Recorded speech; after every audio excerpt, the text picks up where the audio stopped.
El kit ideal para combatir el frizz lo tiene Seda Queen. Anímate y consiente tu cabello.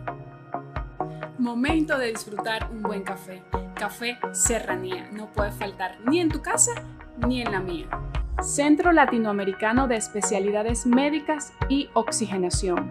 Clínicas Cleo. Somos creación y renovación.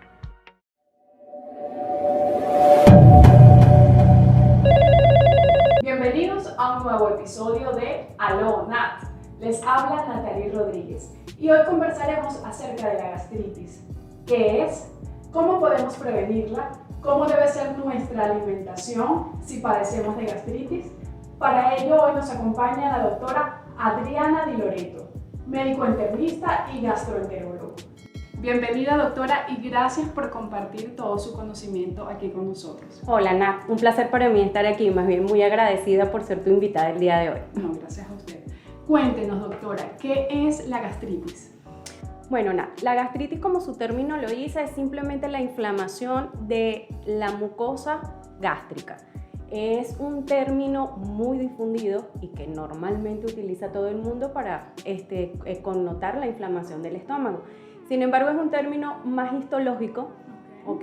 Porque debemos determinar que realmente hay una injuria, una lesión en la mucosa para poder hablar de gastritis. El término más adecuado, que quizás no es comúnmente conocido, es una gastropatía, que significa una enfermedad o un proceso inflamatorio del estómago con poca inflamación, sin inflamación o con inflamación. Pero realmente el término más comúnmente conocido es gastritis. Entonces la gastritis es una enfermedad bastante molestosa.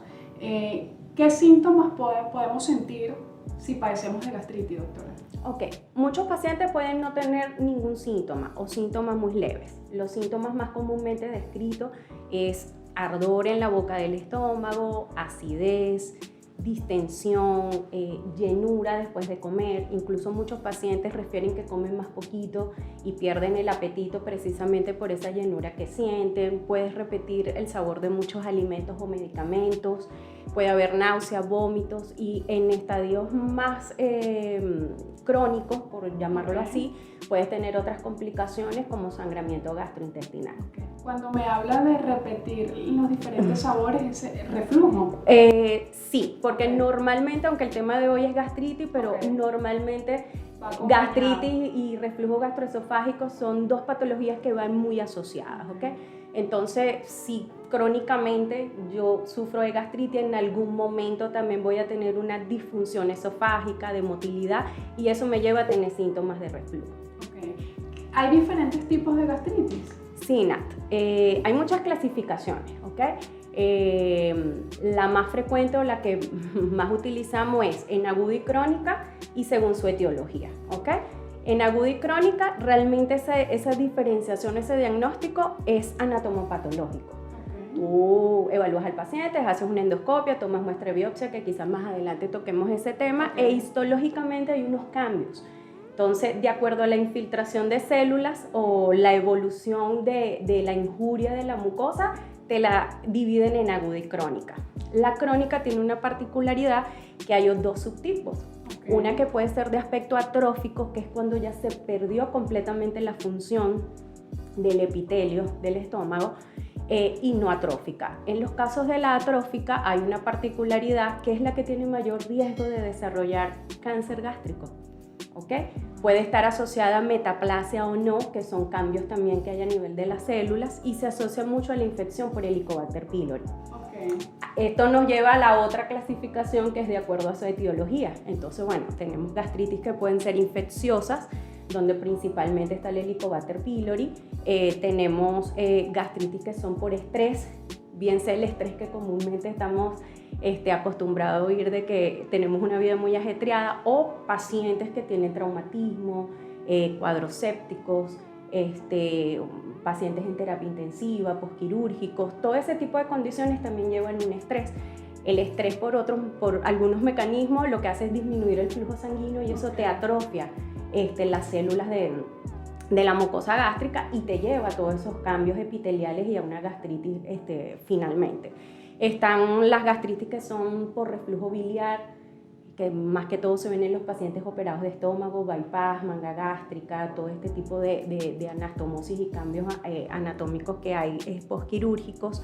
Están las que son, sí, porque es bien amplio. Depende del punto de vista donde tú lo quieras clasificar, tenemos mucha tela que cortar. ¿Los medicamentos también pueden producir gastritis? Sí, ahí vienen las que son por injurias externas, donde extrae el abuso de alcohol, de tabaco, de algunas drogas, los medicamentos. Evidentemente hay unos que más causan injuria en la mucosa, otros menos, pero bueno, pacientes que son polimedicados por otras enfermedades como diabetes, hipertensión, problemas cardiovasculares, siempre tienen una tendencia a desarrollar gastritis por injuria de esos medicamentos, ¿ok? Entonces, básicamente esa es la clasificación más comúnmente utilizada.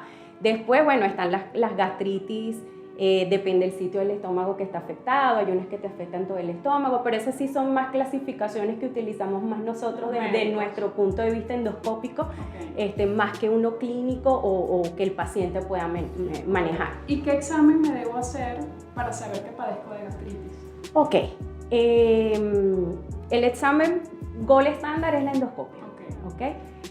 Muchos pacientes le huyen a una consulta, sobre todo, nada más de pensar que se tienen que hacer un estudio endoscópico, no van. Pero es importante que el paciente entienda que eventualmente todos podemos tener un síntoma similar de gastritis, pero si es algo que se autolimita en 24, 48, 72 horas, bueno, es algo que quizás fue puntual.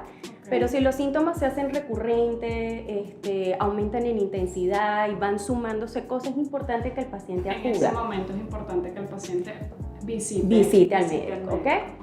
No a todos se le hace quizá una endoscopia de entrada, aunque es el deber ser, pero bueno, tenemos otras herramientas, por ejemplo, los gastroenterólogos utilizamos mucho el eco abdominal, esta es nuestra herramienta de entrada, pero una ecografía abdominal no te va a decir tienes gastritis, porque ya tocamos el tema que la gastritis es un proceso inflamatorio de la mucosa. Claro, de repente podemos ver pues inflamado, pero no por dentro. Tú puedes ver un engrosamiento de la pared, puedes ver si el paciente tiene otras lesiones en órganos vecinos que puedan estar asociados al proceso, y es una guía y una herramienta importante, pero por ecografía no te vamos a decir que tienes una colitis o tienes una gastritis, el paciente debe ir a una endoscopia. Manejamos la situación dependiendo del paciente, pero el deber ser es hacerse una endoscopia. Adriana, llegamos al segmento de mito o realidad. Si en algún momento tengo Helicobacter, ¿esto va a estar conmigo toda la vida? La infección por Helicobacter pylori es ampliamente difundida en el mundo. El 50% de los pacientes no tienen síntomas, así que tú eres un portador asintomático, por lo que hace que la infección sea crónica y que solamente si tú la estás buscando, lo consigues. Pero al tú hacer el diagnóstico de Helicobacter, cumples tratamiento y se erradica. Ya no eres más portador de la infección, a menos que te reinfectes, ¿ok? Entonces es importante aclarar esto. Tú tienes tus anticuerpos contra el Helicobacter, tus pruebas de Helicobacter pueden salir positivas por un tiempo, pero es por esos anticuerpos que se generaron, pero no porque la infección está activa, a menos que te reinfectes nuevamente con la bacteria. ¿Las infusiones o bebidas calientes pueden mejorar la gastritis? El tema de la temperatura de los alimentos y la bebida es muy importante. En todo bienestar gástrico, lo ideal es no consumir ni alimentos muy calientes ni muy fríos, porque los cambios bruscos de temperatura sí pueden inflamar tanto la mucosa esofágica como gástrica. ¿Qué pasa? Que cuando yo sufro de gastritis, esa sensación de quemazón y de ardor, quizás algunas bebidas o alimentos refrescan y simulan o te dan esa sensación de mejoría de síntomas, pero realmente deberíamos consumir alimentos y bebidas a temperatura ambiente. ¿Las alergias a algunos alimentos pueden producir gastritis? Hay muchas alergias a alimentos que sí me pueden dar síntomas de gastritis. ¿Por qué? Porque ese factor lesivo, que es la alergia, disrumpe la mucosa, altera su función, así que sí puede desencadenar síntomas de gastritis. ¿El estrés contribuye a la aparición de la gastritis? Sí, ciertamente el estrés se ve involucrado en la patología gastrointestinal de muchas maneras, sobre todo por la secreción de sustancias y la inhibición de otras sustancias que hacen, alteran nuestra barrera de protección gástrica, haciendo que ella sea más susceptible a una injuria o una lesión externa. Así que sí, directamente el estrés sí nos puede generar gastritis dentro de otras patologías gastrointestinales. Es impresionante como a veces nosotros mismos pues interferimos en nuestra buena salud. Sí, es así. Fíjense, cuando hablamos de qué puede causar también las gastritis, me comenta que el alcohol, una mala alimentación, inclusive algunos medicamentos. Estos medicamentos por lo general quizás antibióticos muy fuertes, sí, por un periodo largo de tiempo. En el caso de los antibióticos, sí, hay unos antibióticos que son más gastrolesivos que otros, pero normalmente es por el uso crónico. Hay otros medicamentos, por ejemplo, como la aspirina, los anticoagulantes, los analgésicos, sin ir más allá. Todos tomamos analgésicos, sí, por lo menos una vez al día o varias veces a la semana por X dolor. Entonces, cuando tú crónicamente utilizas esos medicamentos gastrolesivos, aún sin tener síntomas, estás dañando tu mucosa. En algún momento te va a pasar factura el uso y abuso de todas estas cosas. Hay que estar pendiente, sí, con eso. Doctora, ¿cómo podemos tener una buena alimentación o cómo debe ser nuestra dieta si padecemos de gastritis? Punto importante en las consultas. Okay. Todo paciente no quiere ir a la consulta de gastro porque me van a poner a dieta. Sí. ¿Qué es importante? Bueno, yo soy muy abierta y franca con mis pacientes porque la idea no es complicar al paciente, es facilitar su mejoría. Además que, disculpe que la interrumpo un momento, dieta no significa en muchas oportunidades porque va a ser para mejorar tu salud. No tiene que ser siempre restrictiva. Exacto, ensalada con pollo a la plancha. Exacto. No, como es el caso para la gastritis. Exacto. Llamémoslo régimen. Quizás, un régimen de alimentación saludable. Como debe ser. Ese es el punto. Sí hay ciertos alimentos que te pueden dar quizá un poquito más de distensión, de llenura, pueden exacerbar algunos síntomas de reflujo y tú tratas en esos pacientes porque cada paciente hay que particularizarlo. No todos toleran los mismos alimentos de la misma manera, hay otros que tienen otro tipo de enfermedades, entonces hay que particularizar a cada paciente, pero en línea general es comer bien. ¿Y qué es comer bien? Evita las grasas, evita las frituras, no les eches salsa y mayonesa a todas las cosas, no tomes refrescos. El tema de los lácteos es un poquito controversial. No quiero decir que eliminemos completamente los lácteos, pero hay pacientes que de acuerdo a su patología que la lactosa te vuelves un poco más sensible a la lactosa. Entonces tratar de disminuir la ingesta, probar diferentes tipos de leches o quesos y ver cuál te cae mejor y cuál no. Evitar el exceso de embutidos, de chucherías. Particularmente es eso, entonces una buena alimentación no solo te sirve desde el punto de vista gástrico, sino desde el punto de vista de todo el organismo, porque aunque no lo creamos, todo lo que comemos se refleja en nosotros, en todo el funcionamiento. Y lo otro importante es respetar horarios. Eso le iba a comentar, y comer. Porque a veces, bueno, nos pasa mucho que de repente llevamos una buena dieta, pero resulta que a deshoras. Exacto. Debemos de comer desayuno, merienda, almuerzo, merienda y cena. Correcto. Y quizás tenemos 2 comidas al día o una sola. Una comida al día. Eso es así. Entonces es importante también eso, no solo mantener un equilibrio de lo que como, sino distribuirme. Yo sé que nosotros estamos muchos atareados, que de acuerdo a nuestra profesión no tenemos tiempo. Igual el paciente lleve su lonchera. Hay que llevar la lonchera. Sí. Tú tienes que tratar de desayunar algo antes de salir de tu casa. Es importante comer dentro de los 30-45 minutos en que te levantas. Así sea un bocado, algo pequeño, y te llevas 2 snacks y tú sabes que no vas a almorzar a lo mejor a las 12. Pero trata de mantener ese funcionamiento gastrointestinal. Para algo se dice que hay que comer 5 o 6 veces al día. El paciente se asusta porque cree que va a engordar. Claro. Y yo, no es que engordes, porque, bueno, puedes engordar dependiendo de lo que comas, ¿no? Pero si tú comes saludable en la medida que mantienes horario y tratas de ser ordenado, en un mes creaste el hábito y el 50% de tus síntomas desaparecen, solo por ese hecho. Y puedes mejorar de repente en muchos aspectos más de la salud. Exacto. Doctora, ¿tiene muchos pacientes médicos? Porque ustedes comen siempre a deshoras. Sí, bueno, yo soy el mejor ejemplo.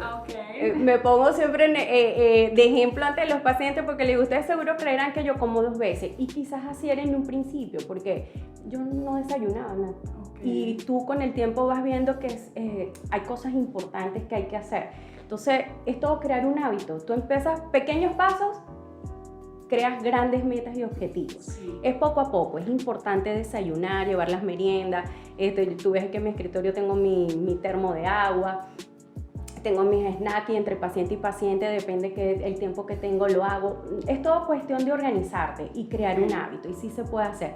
Sí tengo muchos pacientes médicos, son los peores pacientes. Sí.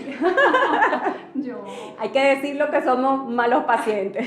Sí, no, y además también que ustedes tienen esa vocación tan bonita, más allá pues de todo lo que estudian, es una vocación, eso que tienen ustedes aquí en el pecho, en el corazón, y siempre está de prioridad la salud y la vida de otras personas.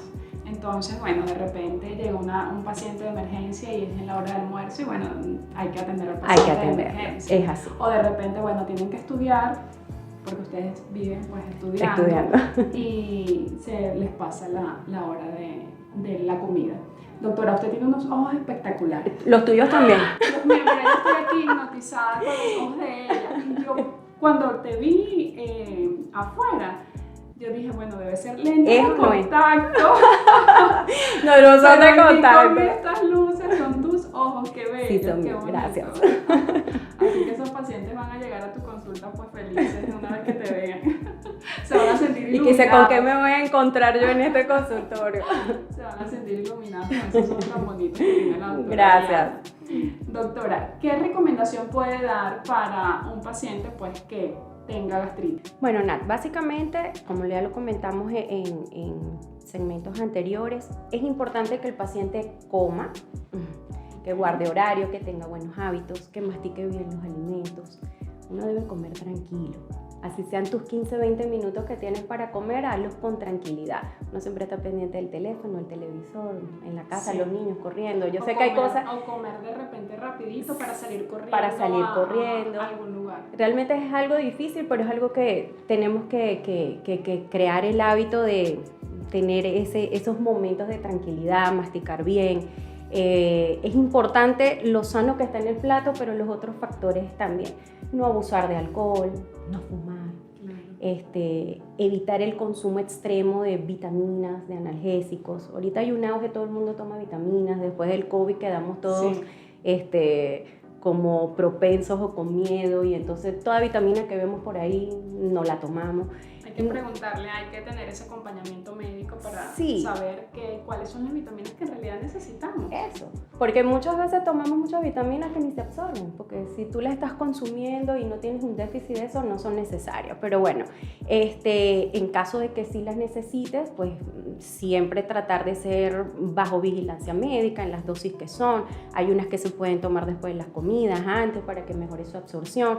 El uso indiscriminado de analgésicos, uno todos los días se toma un analgésico por algo. Entonces, bueno, hay analgésicos que son más gastrolesivos, otros menos. Bueno, pero pacientes que lo ameriten por diferentes patologías, tomarse siempre un protector gástrico, siempre bajo prescripción médica.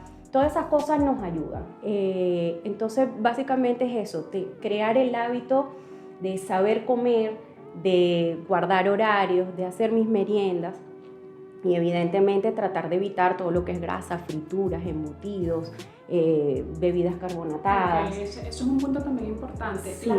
Los alimentos, doctora, que si tenemos gastritis empeoran esos síntomas, ¿cuáles son?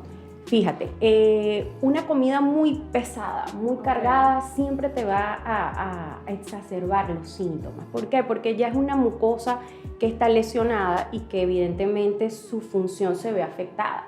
Entonces debemos hacer comidas ligeras. ¿Cómo aligeras una comida? Evitando frituras, evitando condimentos artificiales, y saber combinar tu plato. Tu plato puede tener un carbohidrato, tu proteína y un vegetal. Yo a veces le digo a mis pacientes, el vegetal es el autobusito, el carrito que te lleva todo lo demás, porque bueno, tiene alto contenido de fibra, es una comida ligera, de fácil digestión, y siempre ayuda a la que es un poquito más pesada a ese proceso. No todo el mundo come vegetales, y si come solo lechuga. No es que está mal, pero debemos aprender a variar y equilibrar nuestro plato. Un poco, doctora, que las verduras que tienen o las frutas no las podemos comer con la concha. Fíjate, eso también depende. Si tenemos una patología donde el paciente tiene una permeabilidad de la barrera, a lo mejor alteración de la microbiota, hay conchas que son de más difícil digestión, pero en líneas generales es más saludable comerte tu fruta entera que en jugo, porque ahí vas a tu fibra, tus nutrientes, ¿no? Así padezca de... Sí, claro, hay frutas que a lo mejor vamos a evitar. Por ejemplo, el melón y la patilla son frutas que causan mucha distensión. Entonces, si tú las comes en exceso, te puede dar un poquito de llenuras, entonces te exacerba la motilidad gástrica y eso te da la sintomatología. Pasa lo mismo con el coliflor, el brócoli, el pepino. Igual son vegetales, es una buena alimentación, pero te puede causar un poquito de gases y distensión.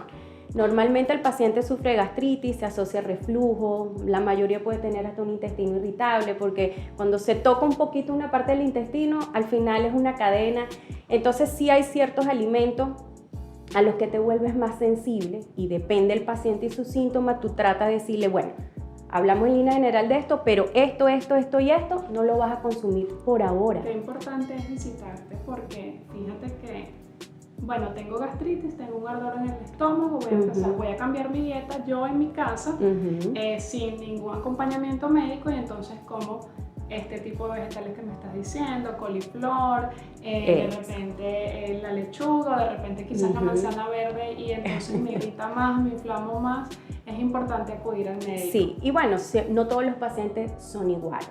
Por eso es importante a veces buscar ayuda y apoyo en quien sepa en la materia, porque cada paciente, dependiendo tu edad, tus otras enfermedades, tus otros síntomas, tú puedes tener síntomas que crees que son gastritis, pero no son.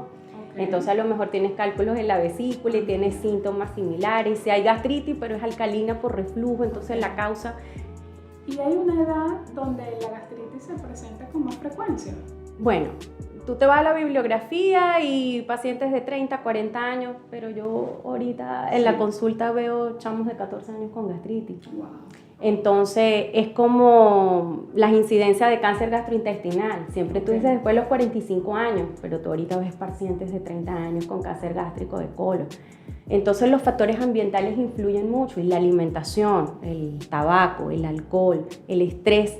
Todos esos factores nos han venido modificando en el tiempo. Sí. Así que ahora yo pienso que categorizar una edad para ciertas patologías, siempre hay un rango de edad en que van a ser más frecuentes, pero yo creo que debemos cuidarnos todos. Sí, todos. Y además que tenemos que cuidar nuestra alimentación porque de ella también va a depender nuestra calidad de vida. Exacto. Doctora, 1.000.000 de gracias por estar acá en Alonat. Gracias a ti, Nat, por la invitación. De verdad que sí. Por favor, transmita dónde podemos ubicarla, dónde se encuentra, sus redes sociales. Yo me encuentro ubicada en Maracay, en el Centro Médico Maracay. Estamos en una unidad de gastroenterología llamada Unigastro. Mis redes sociales Gastrodilo por Instagram. Y bueno, mis teléfonos y mis contactos están ahí ubicados en las redes para cualquier información. Siempre a la orden. Estamos un poquito lejos de Caracas, pero siempre a la orden. Bueno, pero Alonat también está en Maracay y está en todas partes de Venezuela. Bueno, es verdad. Claro que sí. Ya saben que a mí me pueden seguir a través de Instagram, Natalie Rodríguez G. Les voy a dejar acá abajo toda la descripción de las plataformas donde nos pueden ver y escuchar. Por favor, recuerden suscribirse, darle like, compartir este capítulo que está especialmente para ustedes. Chao, bye, se les quiere.